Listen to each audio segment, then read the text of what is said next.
رضی اللہ تعالیٰ عنہ نے حضرت عمر سے ڈانٹ کر کہا ہے عمر تیری ماں تجھ پہ روئے. دیکھتے ہیں اللہ کے نبی کے چہرے جب دیکھا سر اٹھا کے تو آپ کا چہرہ سرخ ہو گیا تھا, لال ہو گیا تھا غصے سے. تو حضرت عمر رضی اللہ تعالیٰ عنہ سمجھ گئے کہ آپ کو یہ چیز پسند نہیں ہے, تو فوراً انہوں نے اس وقت کہا رضیت باللہ ربا وبالاسلام دینا وبمحمد النبی صلی اللہ علیہ وسلم, کہ میں اللہ کو اپنا رب و پالنہار, میں اس پر راضی ہوں, میں اپنے رب و پالنہار ہونے پر میں اللہ سے راضی ہوں, اور دین اسلام پر میں خوش اور راضی ہوں, اس کی تعلیمات پر, اور حضرت محمد صلی اللہ علیہ وسلم اللہ کے رسول ہیں, میں اس سے دل اور جان سے راضی ہوں, یعنی اسے مانتا ہوں. تو جب یہ الفاظ کہے تو آپ کا غصہ اتر گیا اور ٹھنڈا ہو گیا. تو پھر آپ نے فرمایا کہ عمر کیا سمجھتے ہو, یہ جس صفحے کو آپ تم لے کر پڑھ رہے ہو تورات کی, یہ جس نبی پر اتری یہ کتاب یعنی حضرت موسیٰ علیہ السلام پر, اگر وہ بھی اس وقت آ جائے تو ان کی نجات اور کامیابی بھی اس کتاب میں نہیں ہے. وہ قوم نہیں, بنی اسرائیل نہیں, بلکہ جس نبی پر یہ کتاب اتری ہے یعنی موسیٰ علیہ السلام بھی اس وقت آ جائے اور وہ اپنی شریعت پر اور کتاب پر عمل کر کے کامیاب ہونا چاہے, نجات پانا چاہے تو نہیں کامیاب ہو سکتا. ان کی نجات اور کامیابی بھی اس دین میں ہے جس کو میں لے کر آیا. تو گویا آپ نے اس وقت بتا دیا کہ پچھلے جتنے دین تھے اللہ نے ان سب کو ختم کر دیا. اس کا معنی یہ مطلب نہیں ہوتا ہے کہ جو پچھلے اللہ تعالیٰ نے جو دین دیا, صحیفے دیے, کتابیں دی, وہ سب غلط تھے, نہیں, بلکہ جیسے انسانیت کی ابتدا ہوتی ہے ایسے ہی دین اسلام کی بھی ابتدا ہوتی ہے, اس کی جوانی ہوتی ہے. جس نبی پر جو کتاب اتری اور جو صحیفہ اللہ نے دیے تو وہ اس وقت کے لحاظ سے صحیح تھے, اور اس وقت کے لوگوں کے لیے کامیابی کا وہی ذریعہ اور وہی اسی پر نجات تھی. حضرت نوح علیہ السلام پر اللہ نے جو دین اتارا ان کی قوم کی نجات اور کامیابی اسی میں, اور حضرت ابراہیم علیہ السلام پر جو صحیفے اترے ان کے ماننے والوں کی کامیابی اسی میں. حضرت موسیٰ علیہ السلام پر جو دین اور شریعت اتری وہ اس کے مطابق تھی اور ان کی کامیابی اسی میں. حضرت داؤد علیہ السلام پر اللہ نے زبور اتارا تو اس زمانے کے لوگوں کی کامیابی اسی میں تھی, اور حضرت عیسیٰ علیہ السلام پر کتاب اتارا تو اس زمانے کے لوگوں کی کامیابی اسی میں. لیکن اللہ تعالیٰ نے حضرت رسول پاک صلی اللہ علیہ وسلم کو دنیا میں بھیجا تو پچھلی سارے دین اور شریعتوں کو اللہ نے منسوخ کر دیا کہ آپ کے آنے کے بعد سے لے کر قیامت تک کوئی انسان کامیاب اس وقت تک نہیں ہوگا جب تک آپ صلی اللہ علیہ وسلم کے دین و شریعت پر نہ چلے. اگرچہ کہ اس زمانے میں بھی, آپ کے زمانے میں بھی توریت کو ماننے والے یہودی تھے, اور آپ کے زمانے میں چونکہ عیسیٰ علیہ السلام کے بعد آپ ہی کا زمانہ ہے, عیسائی اور نصارہ تھے جو حضرت عیسیٰ علیہ السلام کو ماننے والے, تو ان کے لیے بھی یہی قانون تھا کہ وہ کامیاب ہونا چاہتے ہیں حضرت رسول پاک صلی اللہ علیہ وسلم پر ایمان لائے. حالانکہ وہ اللہ کو مانتے ہیں اور اپنے اس زمانے کے نبی کو مانتے ہیں, اس کتاب کو بھی مانتے ہیں, لیکن اگر انہوں نے حضرت رسول پاک صلی اللہ علیہ وسلم پر ایمان نہیں لائے اور آپ کی شریعت پر نہیں چلے تو وہ کامیاب نہیں ہو.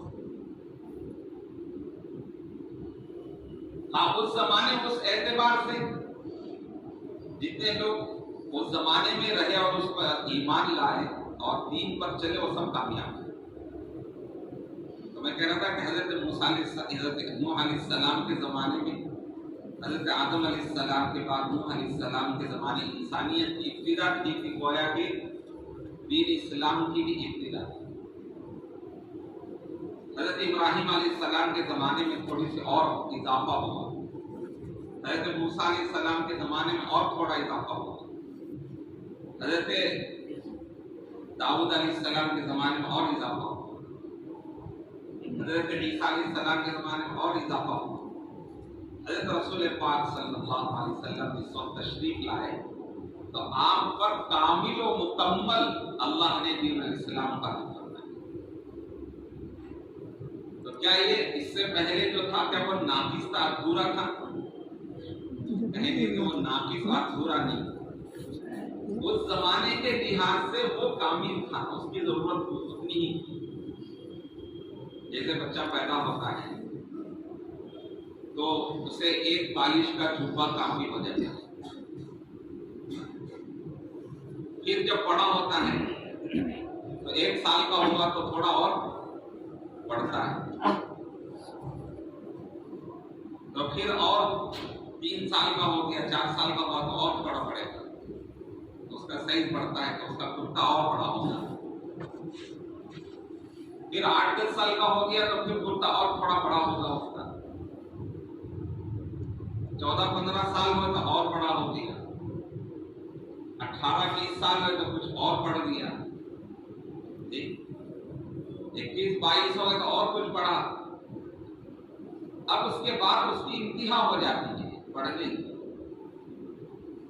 اور بھی بڑھے گا، بچپن سے جیسے بڑھتا رہتا ہے، اگر ایسے ہی بڑھنے لگے تو کیا ہوگا، یہ گھر کافی ہوں گے، بچپن سے جیسے تیزی سے بڑھتا رہتا ہے نا بچہ 22-23 سال تک، اب اس کے بعد پڑھنا بند ہو جاتا ہے، اب یہ کامل ہو گیا انسان، اب یہ اس عمر میں جا کے کامل ہو جاتا ہے، اب اس وقت میں جو اس کا کرتا ہے گویا کہ اب یہ اب آگے نہیں بڑھے گا، ہو سکتا ہے آڑا چوڑا ہو جائے لیکن اب اوپر نہیں جائے گا، ٹھیک۔ تو دین اور شریعت بھی ایسے ہی، حضرت نوح علیہ السلام کے زمانے میں جو دین اور شریعت اللہ نے اتاری تو وہ اس وقت کی اتنی ضرورت تھی، تو اس پر چلنے والے اس پر کامیاب ہو گئے۔ حضرت ابراہیم علیہ السلام کے زمانے میں انسانیت کی اور ترقی ہوئی تو اللہ نے کچھ اور احکامات کو بڑھا کے دیا، اضافہ کیا،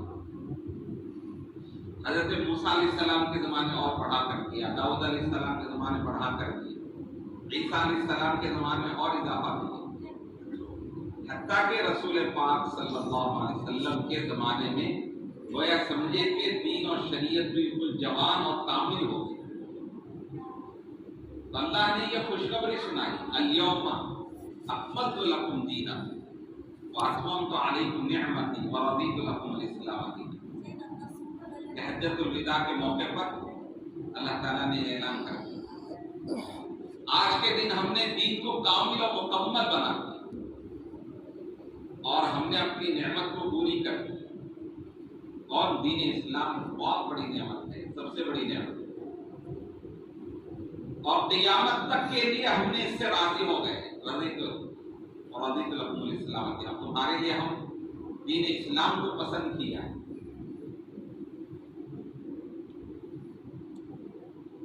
تو خیر میں کہہ رہا تھا کہ حضرت رسول پاک صلی اللہ علیہ وسلم کو اللہ نے سارے نبیوں کا امام بنایا، سارے رسولوں کا سردار بنایا، اور گویا نبیوں کے بھی نبی بنایا، ایسے نبی کی امت میں اللہ نے ہم کو پیدا فرمایا، اور اللہ نے اس کا احسان جتایا ہم پر، حالانکہ اللہ کی ساری نعمتیں تو اللہ ہی کی ہیں، بندے کے پاس اس کا کیا ہے، کچھ بھی نہیں ہے، سب کچھ اسی کا دیا ہوا ہے، پیدا کیا بنایا بھی وہی اور دنیا میں آیا تو کپڑے بھی نہیں تھے، بولنا بھی نہیں آتا تھا، اٹھنا بھی نہیں آتا تھا، بیٹھنا بھی نہیں آتا تھا، چلنا بھی نہیں، کچھ بھی نہیں تھا، سب کچھ اسی کا دیا ہوا ہے۔ لیکن ان ساری نعمتوں میں اللہ جس نعمت کا احسان جتا رہے ہیں، فرما رہے ہیں لقد من اللہ علی المؤمنین اذ بعث فیہم رسولا من انفسہم، کہ مومنین پر ہم نے احسان کیا کہ اس میں ہم نے اپنے نبی کو بھیجا، کہ اللہ تعالیٰ اس احسان کو جتا رہے ہیں کہ دیکھو تم پر ہم نے بہت بڑا احسان کیا۔ پچھلے ہزاروں نبی آئے، 1,24,000 کم و بیش نبی آئے، گویا کہ یہ احسان ان پر نہیں جتایا بلکہ ہم پر جتا ہے۔ جو تمام نبیوں کے امام، تمام رسولوں کے سردار، اتنے بڑے نبی کی امت ہم نے تم کو پیدا کی ہے، تم پر ہم نے کتنا بڑا احسان کیا۔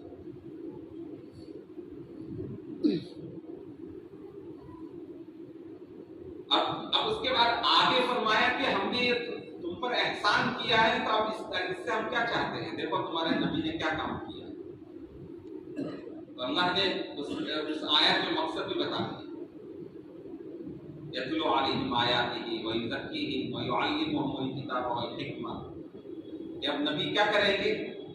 قرآن کی آیتیں پڑھ کر لوگوں کو سنائیں گے، دعوت دیں گے، قرآن پڑھ کے بلائیں گے، دعوت دیں گے، اور پھر جو آ گئے اسلام میں اور دین میں، اب ان کی تربیت کریں، کوئی ذکی تربیت کریں، ان کے اچھے اخلاق سکھاتے، وَيُعَلِّمُهُمُ الْكِتَابَ وَالْحِکْمَةَ، اور ان کو قرآن اور حدیث کا علم سکھاتے۔ تو یہ سکھایا نبی کا مقصد، نبی دنیا میں آ کر کیا کام کرتے ہیں، اور ہم نے تم کو اس نبی کی امت میں پیدا کیا ہے، اور تمہارا کام بھی یہی ہے، اس لیے تم سب سے اچھی امت ہو، کنتم خیر امت، کہ تم سب سے اچھی امت ہو، بہترین امت۔ کیوں؟ اخرجت للناس، تم لوگوں کے نفع کے لیے دنیا میں آئے، کہ تم دنیا والوں کا نفع کرو گے، فائدہ کرو گے، تم فائدہ نہیں اٹھاؤ گے بلکہ لوگوں کو فائدہ پہنچاؤ گے۔ آج لوگوں کا مزاج کیا ہے کہ مجھے اس سے کیا ملے گا، یہ سوچتا ہے آدمی، میں اس سے کیا حاصل کروں، اس سے کیا فائدہ اٹھاؤں، نہیں، اللہ نے فرمایا کہ نہیں، تم فائدہ پہنچاؤ گے، یہ دیکھو کہ میں سامنے والے کو کیا نفع پہنچاؤں، کیا فائدہ پہنچاؤں۔ یہ انبیاء علیہ السلام کی صفت ہوتی تھی، ان کی اخلاق تھے کہ وہ لوگوں سے فائدہ نہیں اٹھاتے تھے بلکہ لوگوں کو فائدہ پہنچاتے تھے۔ اللہ بھی یہی تو کہہ رہے ہیں، اخرجت للناس، کہ تم لوگوں کا فائدہ کرو، جب دیکھو لوگوں کا فائدہ کس میں ہے، نفع کس میں ہے، گویا اللہ نے ہی بیان کر دیا آگے، اس لیے کہ ہم سوچیں گے کہ لوگوں کا فائدہ اور نفع کس میں ہے، تو وقتی چیز سوچیں گے، عارضی چیز سوچیں گے، تھوڑا سا سوچیں گے۔ اللہ نے کہا کہ تأمرون بالمعروف وتنہون عن المنکر، کہ تم اچھائیوں کا حکم کرو گے، برائیوں سے روکو گے، کہ اس میں ساری انسانیت کا نفع ہے اور ہمیشہ کا نفع ہے، دنیا کا بھی اور آخرت کا بھی، اس لیے کہ دنیا میں جتنی اچھائیاں پھیلیں گی اتنا دنیا امن و امان اور چین و سکون کا گہوارہ بنے گا، اور دنیا میں جتنی خرابیاں ہوں گی، بد امنیاں ہوں گی، تو اتنی زندگی مشکل ہوگی۔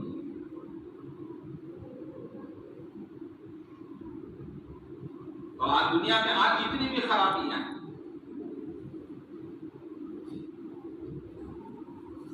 اس کی وجہ سے دنیا کے حالات بدلے ہوئے اور خراب ہیں۔ دنیا کے حالات کا تعلق جو ہے وہ انسانوں کے اعمال سے ہے، چیزوں سے نہیں۔ چیزوں سے کوئی تعلق نہیں ہے حالات کا۔ خوب دولتیں ہوں گی، خود حکومت اچھی ہوگی اور چیزیں زیادہ ہوں گی اور اچھی ہوں گی تو زندگیاں خوشگوار ہوں گی، امن و امان کی ہوں گی، چین سکون کی ہوں گی، اس کی کوئی گارنٹی نہیں۔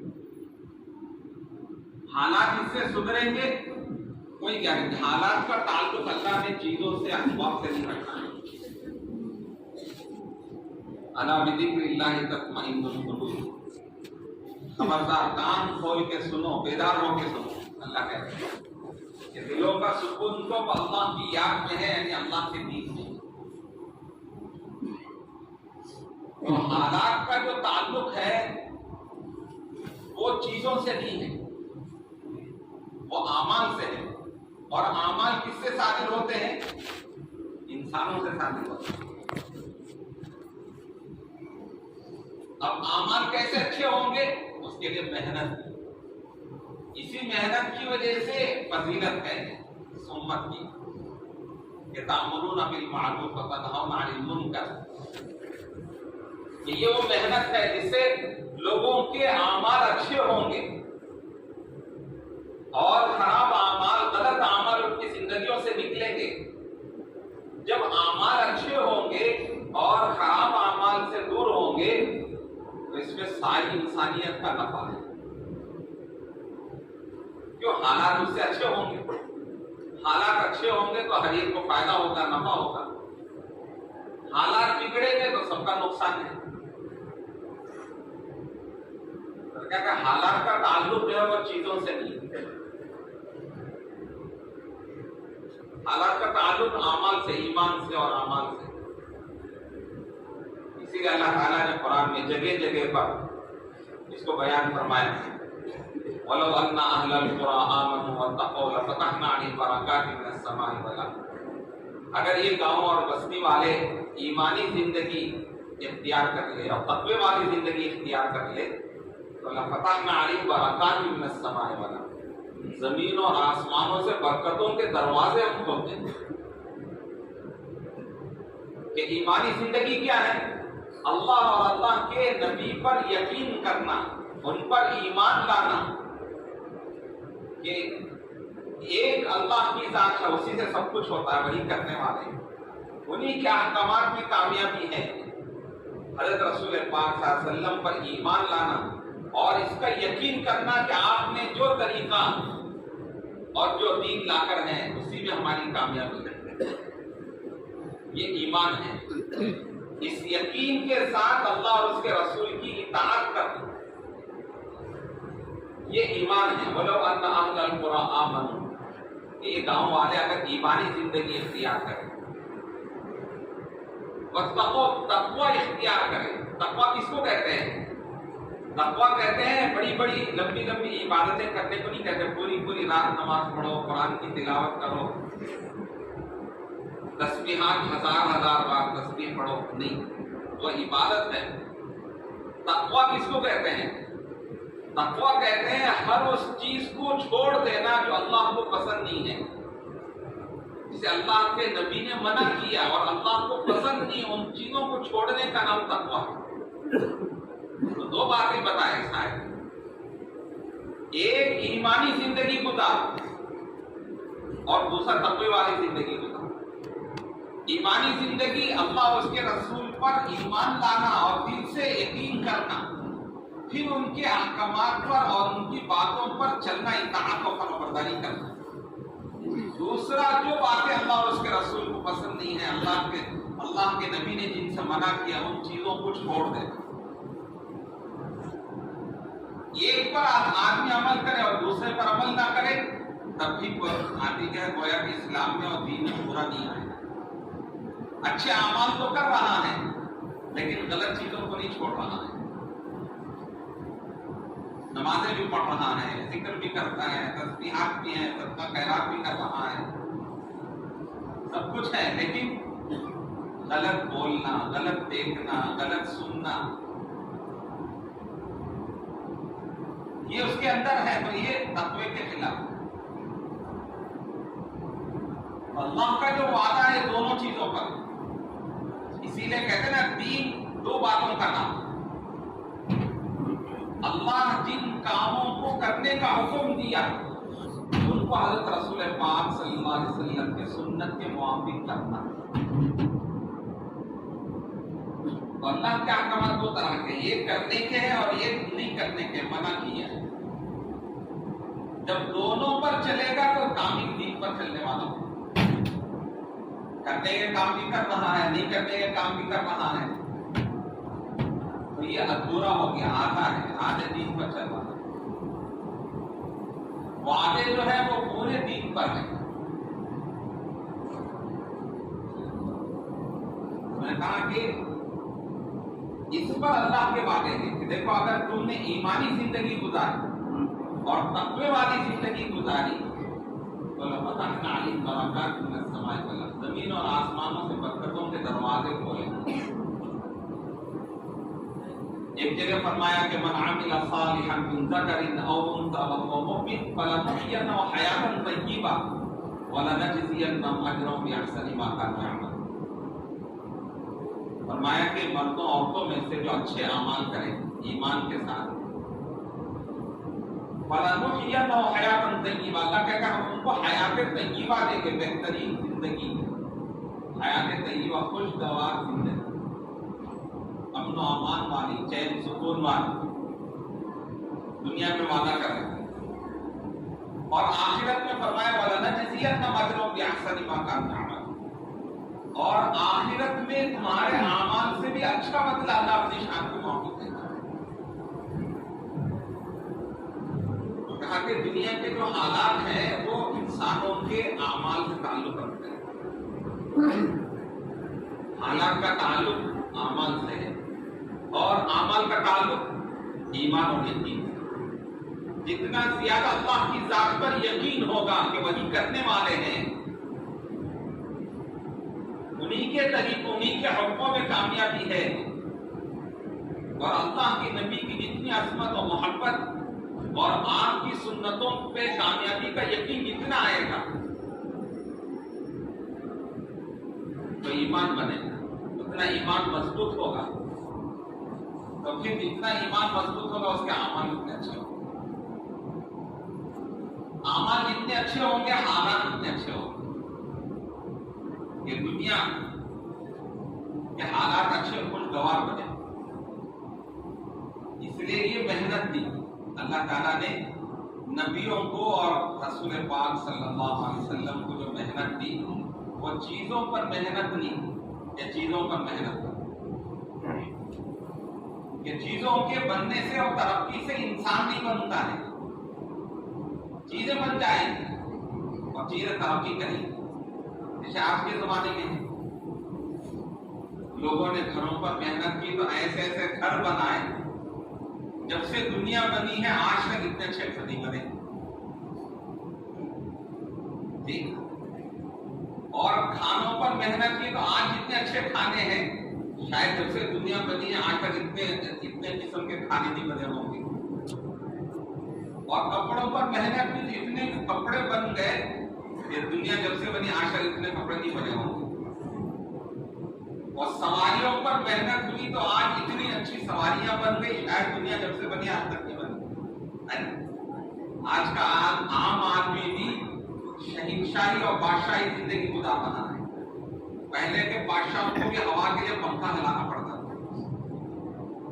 ادھر بٹن ڈالو تو فین چل رہا ہے، ادھر بٹن ڈالو تو روشنی آ گئی، اور بٹن ڈالو تو گاڑی چلنے شروع ہو گئی، ادھر بٹن ڈالو تو کھانا پک گیا، مسالہ پیس جاتا ہے، اور ادھر بٹن ڈالو کپڑے کھل جاتے ہیں۔ پچھلے زمانے کے لوگوں نے خواب میں بھی نہیں دیکھا ہوگا کہ ایسے دنیا میں ایسے چیزیں ہوگی، انہوں نے سوچا بھی نہیں ہوگا، خواب میں بھی نہیں دیکھا ہوگا۔ تو آج کا انسان تو شاہی زندگی گزارا، بادشاہی زندگی، لیکن پھر بھی ناشکری زیادہ ہے، دین کے کام میں اتنے ہی پیچھے رہے، ان کے پاس نہ سہولت تھی، نہ ویسی سواریاں تھی، نہ ویسے کھانے تھے، اور کہا ویسی سہولت ہے کسی بھی دین کا کام سب سے اچھا کیا صحابہ رضی اللہ عنہم 24 گھنٹے میں ایک وقت کا کھانا کھا کے روکھا سوکھا اور محنتیں کیسے کرتے تھے، نہ کوئی ٹھکانا جنگل و بیابان میں، نہ راستے بنے ہوئے تھے، نہ ایسی سواریاں تھیں ان کے پاس، نہ راستوں میں کھانے کی سہولت تھی، کوئی ہوٹل نہیں، کوئی کھانے کی چیزیں ملتی نہیں۔ تو آپ تصور کر کے دیکھیں کہ انہوں نے کیسے کام کیا ہوگا۔ آج ایک وقت کی چائے نہیں ملتی ہے تو بے چین ہو جاتے ہیں، ناشتہ دیر ہو گیا تو کیا ہو جاتا ہے، امیر صاحب ابھی تک ناشتہ نہیں ہوا۔ وہاں تو 24 گھنٹے میں ایک وقت کا کھانا، اس لیے کہ چیزوں کے بن جانے سے آدمی نہیں بنتا ہے، یہ دھوکہ ہے۔ دنیا میں آج اس بڑے دھوکے میں پڑے ہوئے ہیں، جسے اللہ تعالیٰ لوگ کہتے ہیں وَالْحَيَاةُ الدُّنْيَا إِلَّا مَتَاعُ الْغُرُورِ، دنیا کی زندگی دھوکہ ہے اور کچھ نہیں ہے۔ وَلَا تَغُرَّنَّكُمُ الْحَيَاةُ الدُّنْيَا وَلَا يَغُرَّنَّكُم بِاللَّهِ الْغَرُورُ، تمہیں دنیا کی زندگی دھوکہ نہ دے اور دھوکے باز یعنی شیطان تم کو دھوکے میں نہ رکھے۔ تو آج اس دھوکے میں پڑے ہوئے ہیں، اس لیے چیزوں پر محنت ہو رہی ہے، چیزیں تو ترقی کر رہی ہیں لیکن انسان ہی ترقی کرتا ہے۔ چیزیں بننے سے بولو انسان بنتا ہے، جیسے مثال ہے نا، کتوں کو دیکھا ہوگا نا، کتے آج کاروں میں سفر کرتے ہیں، ہوائی جہاز میں سفر کرتے نہیں کرتے، تو کار میں کتا بیٹھ جانے سے کیا وہ آفیسر بن جائے گا؟ کہ ہوائی جہاز میں کتا بیٹھ گیا تو وزیر اعظم بن گیا؟ وہ تو کتے کا کتا ہی رہے گا۔ تو ایسے ہی انسان بھی بڑے بڑے بنگلے میں بیٹھ جائے اور شاہی کپڑے پہن لے اور شاہی سواریوں پر سوار ہو جائے تو کیا اس سے انسان بن جائے گا؟ اس کے اندر کی عادتیں اخلاق اچھے ہوں گے؟ انسان تو اندر سے بنتا ہے، چیزوں سے کوئی اس کا تعلق نہیں ہے۔ جب آیا تھا نہ اس کے پاس کوئی چیز تھی، کپڑے بھی نہیں تھے، جائے گا تب بھی ایسے جائے گا، صرف اس کے اعزاز و اکرام میں کفن پہنایا جاتا ہے کہ اس کی توہین نہ ہو انسان کی۔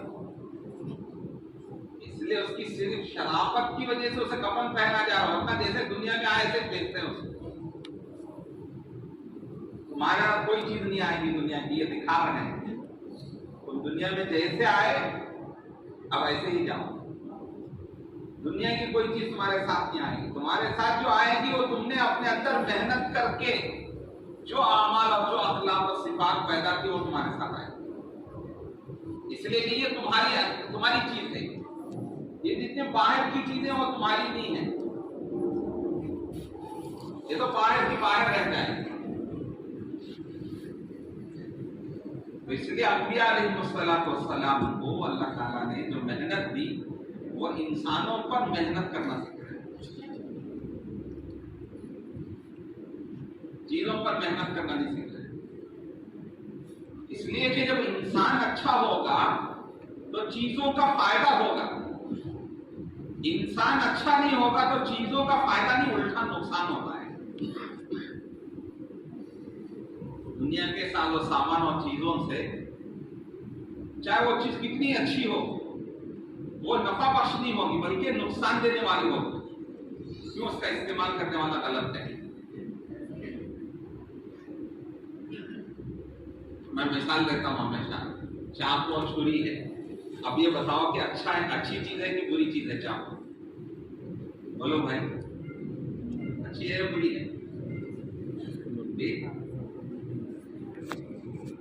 کوئی اچھی کہے گا کوئی خراب کہے گا، نہ وہ اپنی ذات سے اچھی ہے نہ بری، جس آدمی کے ہاتھ میں جائے گی ویسے کام کرے گی، اچھے آدمی کے ہاتھ میں گئی تو وہ اچھے کام سوچے گا کہ بھائی اس میں سبزی کاٹو، فروٹ کاٹو، اور ڈھونڈے گا کہ اس سے کون سی اور اچھی چیزیں جس سے نفع ہوتا ہے، فائدہ ہوتا ہے. جو انسان بنا ہوا ہے، اچھا آدمی ہے، تو اس سے اچھی چیزیں سوچے گا. وہی چاہ کو بگڑا ہوا انسان کے ہاتھ میں ہے تو کیا سوچے گا؟ تو وہ اس لیے کی باتیں سوچے گا. تو ایسے ہی مال بھی، حکومت بھی ایسی ہے. یہ مال اپنی ذات سے اچھا ہے کہ برا ہے؟ نہ اچھا ہے نہ برا ہے. بنا ہوا انسان بنا ہوا ہے، اس کے اوپر محنت ہوئی، اس کے اخلاق اچھے ہو گئے، اس نے علم حاصل کیا، خدا کا ڈر اور خوف اس کے دل میں ہے، اللہ کا یقین ہے، اللہ کی ذات پر یقین ہے، اللہ کے احکامات پر کامیابی کا اس کے اندر یقین ہے، نبی کی تعلیمات ہیں، اچھا انسان ہے. تو اس کے ہاتھ میں مال آتا ہے تو پھر دیکھو اس سے کیسے نفع ہوتے ہیں، اور اسے کتنا فائدہ ہوتا ہے. خود بھی اللہ کی عبادت کرے گا اور حقوق ادا کرے گا ہر ایک کے، اور یتیموں، غریبوں، مسکینوں، ہر ضرورت مند کی ضرورت پوری کرے گا، دین کے ہر تقاضے پر ہر اچھے کام میں لگائے گا. کب جب انسان بنا ہوا.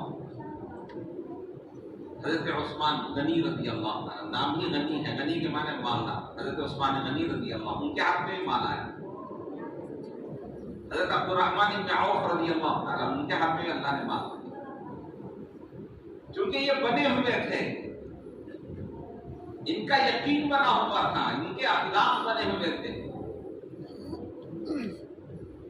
تو مال ان کے ہاتھ میں آیا تو بے حساب اس سے نفع و فائدہ ہوا، حقوق ادا کیے.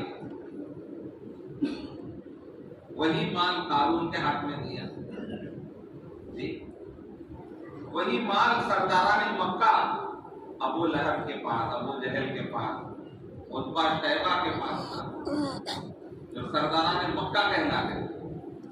تو انہوں نے کیا کیا؟ اور ظلم زبردستی بڑھا دی، کمزوروں کو لوٹ لیتے.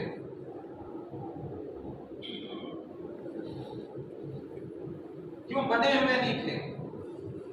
مال تو ایک ہی ہے، لیکن بنے ہوئے آدمی کے ہاتھ میں جاتا ہے تو اسے کتنا نفع ہوتا ہے، اور بگڑے ہوئے کے ہاتھ میں جاتا ہے تو کتنا نقصان ہوتا ہے. کہا کہ حالات کا تعلق جو وہ چیزوں سے نہیں ہے. جب مال آ گیا تو حالات اچھے ہو جائے نہیں ہو. ہاں، انسان اچھے ہو گئے، حالات اچھے ہو گئے. چاہے مال دولت نہ ہو، آدمی فقر و فاقہ میں رہے گا لیکن دوسروں کو راحت پہنچائے گا. اس کی یہ سوچ ہوگی کہ میں تکلیف اٹھا لوں لیکن سامنے والے کو راحت پہنچے. جب آدمی بنتا ہے تو خود بھوکا رہے گا دوسروں کو کھلائے گا، خود پیاسا رہے گا دوسروں کو کھلائے گا. تو یہ وہ محنت ہے جو اللہ تعالیٰ نے نبیوں کو دے کر دیا. کہ لوگ آج پھر اسی دھوکے میں چلے گئے کہ چیزوں پر محنت کر. چیزیں تو ترقی کریں گی لیکن انسان وہی کا وہی رہے گا. جیسے میں نے بتایا کہ مال اپنی ذات سے کچھ نہیں کر سکتا. حکومت جیسے لوگوں کے ہاتھ میں جائے گی ویسا ہوگا. اچھے لوگوں کے ہاتھ میں آئے بنے ہوئے تو اس سے پوری انسانیت راحت پائے گی، امن و امان ہوگا، چین سکون ہوگا، ہر ایک کے حقوق ادا ہوں گے. حضرت سلیمان علیہ السلام نے بھی حکومت کی، سکندر ذوالقرنین نے بھی حکومت کی. ہمارے خلفاء راشدین ہیں، حضرت ابوبکر صدیق رضی اللہ تعالیٰ عنہ، حضرت عمر رضی اللہ تعالیٰ عنہ، حضرت عثمان رضی اللہ تعالیٰ عنہ، حضرت علی رضی اللہ تعالیٰ عنہ، عمر ابن عبدالعزیز رحمۃ اللہ علیہ، انہوں نے بھی حکومت کی. تو ان کے زمانے میں کیا ہوا؟ ساری انسانیت میٹھی نیند سو رہی، کسی کا ڈر اور خوف نہیں، امن و امان. یہ دین کی محنت سے حالات کیسے سدھرتے ہیں کہ جب انسان بنتے ہیں تو حالات اچھے ہوتے ہیں. اگر انسان نہیں بنتے ہیں تو حکومت میں غلط آدمی آئیں گے تو ویسے کریں گے. دیکھ رہے ہیں لوگ کیسے کیسے رہے، موجودہ بھی پچھلے بھی فرعون کے ہاتھ میں آئی، نمرود کے ہاتھ میں حکومت رہی۔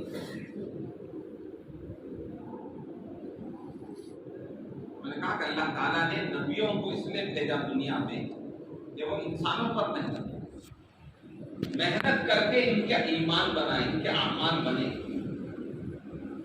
جب ایمان بنے گا تو اعمال اچھے ہوں گے، جب اعمال اچھے ہوں گے حالات اچھے ہوں گے۔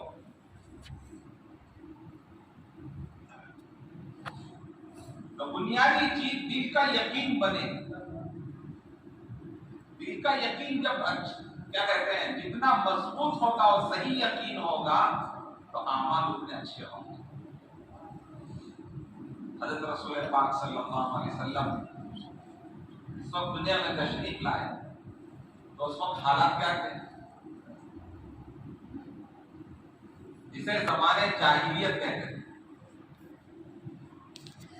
آدمی جاہل ہوتا ہے، زمانہ جاہل کا ہوتا ہے، یعنی ان کی حالت اتنی بڑھ گئی کہ زمانے کو جاہل کہنے لگے، زمانے جاہلیت انتہائی زیادہ خدا کو بھولے ہوئے ہیں۔ اللہ اور خدا کس کو کہتے ہیں معبود، ان کی سمجھ میں ہی نہیں تھا۔ بس جس چیز میں کچھ نفع دیکھا اور نقصان دیکھا اسے خدا سمجھنے لگے۔ جیسے آج بھی کہ درخت کے سامنے ہاتھ جوڑ دیا، پانی کے سامنے ہاتھ جوڑ دیا، آگ کے سامنے ہاتھ جوڑ دیا، پتھروں کے سامنے ہاتھ جوڑ دیا، چاند و سورج کو خدا بنا دیا، اور اپنے ہاتھوں سے بنائے ہوئے بتوں کی پوجا کرتے اور پتھروں کی پوجا کرتے۔ اب سفر میں گئے، کوئی پتھر سے سامنے رکھ کے پوجا ہو رہی، عبادت ہو رہی ہے، اس سے اچھا کوئی پتھر نظر آ گیا اسے پھینک دیا، اسے اٹھا لیا۔ خدا کی شادی ہے، مذاق کرتے خدا کا مذاق ہو رہا ہے۔ گھر کا الگ خدا، دکان کا الگ، سفر کا الگ، حضر کا الگ، بیماری دینے والا الگ، صحت دینے والا الگ، بارش دینے والا الگ، اولاد دینے والا الگ۔ کہتے ہیں نا جتنے کنکر اتنے شنکر۔ عبادت کرنے والوں کی تعداد کم تھی، خداؤں کی تعداد زیادہ تھی۔ یہ حال تھا اس زمانے میں جب اللہ کے نبی صلی اللہ علیہ وسلم دنیا میں تشریف لائے۔ یعنی خدا کی قدرت نہیں سمجھتے تھے کہ خدا کتنی عظمتوں والا ہے، کتنی قدرت والا ہے اور کتنی طاقت والا ہے۔ اس کے صفات اور اس کے ذات کو نہیں پہچانتے تھے کہ اپنی عقل سے بنایا اور مذاق کی طرح۔ سفر میں وہ زمانے ہوٹل تو نہیں تھے، تو کھانے کی چیزوں کا خدا بنا لیا۔ توشا بھی ہوتا، توشا ختم ہوا تو جیسے ہمارے زمانے میں آپ دیکھ رہے ہیں مٹھائی کے دکان میں بتاسا وغیرہ بناتے ہیں بتوں کا، تو وہ اس طرح بناتے تھے ہوں گے، کھانے کی چیزوں کا خدا بنا لیتے۔ اب جب توشا ختم ہو گیا تو خدا کا ہاتھ توڑ کے کھا لیں، اس کا پاؤں توڑ کے کھا لیں، سر توڑ کے کھا لیں، یعنی مذاق اڑا دیا خدا جسے کہتے ہیں نہیں جانتے۔ شرک عام توحید کا نام و نشان خدا ہی جانتے ہی نہیں تھے خدا کس کو کہتے ہیں، کتنی عظمتوں والا ہوتا ہے۔ اخلاق اور اعمال بدتر سے بدتر تھے، ظلم عام تھا، ہر طاقت اور کمزوروں کو لوٹ لیتا، اور ہمدردی اور انسانیت کا کوئی نام و نشان نہیں۔ شراب نوشی، بچے پیدا ہوا تو گھٹی جو ڈالی جاتی وہ شراب پلایا جاتا، یا عقیقے میں سر بھون کر جو طریقہ ہے نا وہ زعفران دودھ میں ڈال کے سب لگاتے ہیں، یہ اس کا توڑ تھا۔ اس زمانے میں وہ خون ملتے تھے سب، کیا کرتے بچہ پیدا ہونے کے بعد سب کے بال نکال کے وہ جانور کا خون ملتے سب، لڑائی جھگڑا انتہائی زیادہ، چھوٹی چھوٹی باتوں پر صدیوں تک لڑتے رہنا. باپ مر رہا ہے تو بچوں کو یہ وصیت کر کے جاتا ہے کہ دیکھو فلاں کے ساتھ ہماری لڑائی ہے، 50-100 سال سے تم اس کو ختم نہیں کرتا. یہ وصیتیں ہوتی تھی لڑنے جھگڑنے کی. اور اپنے ہاتھوں سے بچیوں کو دفن کرتے تھے. باپ لے جا کے اپنی زندہ بچی کو اپنے ہاتھ سے گڑے میں ڈال کے دفن کرتے تھے، بلکہ اپنی اولاد کو قتل کرتے تھے، اپنے ہاتھوں سے ذبح کرتے تھے. اللہ تعالیٰ کہتے ہیں وَلَا تَقْتُلُوا أَوْلَادَكُمْ خَشْيَةَ إِمْلَاقٍ، اولاد کو قتل نہ کرو روزی کے فقر و فاقے کے ڈر سے. وہ کیا کرتے ہیں اپنے 4 بچے، 2 کو پال سکتا 2 کو نہیں، 2 کو اپنے ہاتھ سے ہی ذبح کرتے تمہیں تم کو پال نہیں سکتے. نہیں تو لے جا کے گروی میں رکھ دیتے بچوں کو. مالداروں کے یہاں لے جا کے بچوں کو گروی میں رکھ کے پیسے لے کے کھا جاتے ہیں، اور چھڑانے کا نام نہیں، وہ بچے غلام اور باندیا ہو جاتے. تو یہ حالات تھے بدامنی. کوئی مسافر صحیح سالم نہیں گزر سکتا تھا، اسے لوٹ لیتے. مسافروں پر ظلم ہوتا، کمزوروں پر ظلم ہوتا. تو اللہ کے پیارے نبی صلی اللہ علیہ وسلم ایسے وقت میں تشریف لائے تو آپ نے کیا محنت کی. آپ نے ہر چیز کے لیے الگ الگ جماعتیں بنائی نہیں، الگ الگ محنت نہیں. شراب کو بند کرنے الگ محنت کرو، چوری اور ڈکیتی کو بند کرنے کے لیے الگ جماعت بناؤ، اس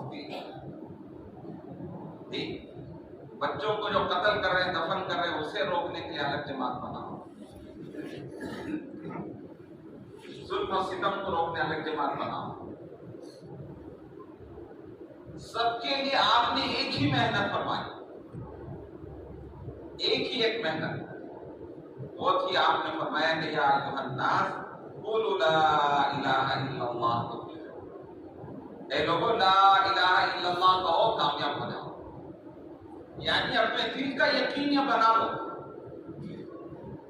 کیوں یہ جتنی خرابیاں ہیں وہ سب دل کے یقین کا بگاڑ ہے.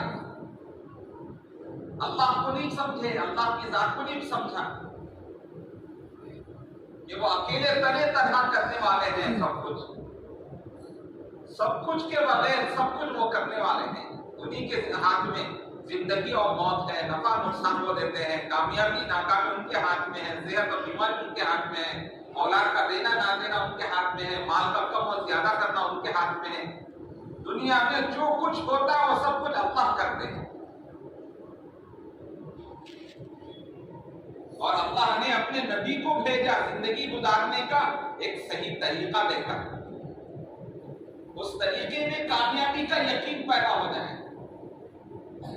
تو اللہ کے نبی نے اس پر محنت کی کہ دلوں کا یقین صحیح ہو جائے. جب دلوں کا ان کا یقین صحیح ہو گیا تو پھر کیا ہوا؟ سارے کام صحیح ہو گئے. اسی لیے کہتے ہیں نا، اللہ تعالیٰ خود قرآن بیان کرتے ہیں مثل کلمۃ طیبۃ کشجرۃ طیبۃ اصلها ثابت وفرعها فی السماء.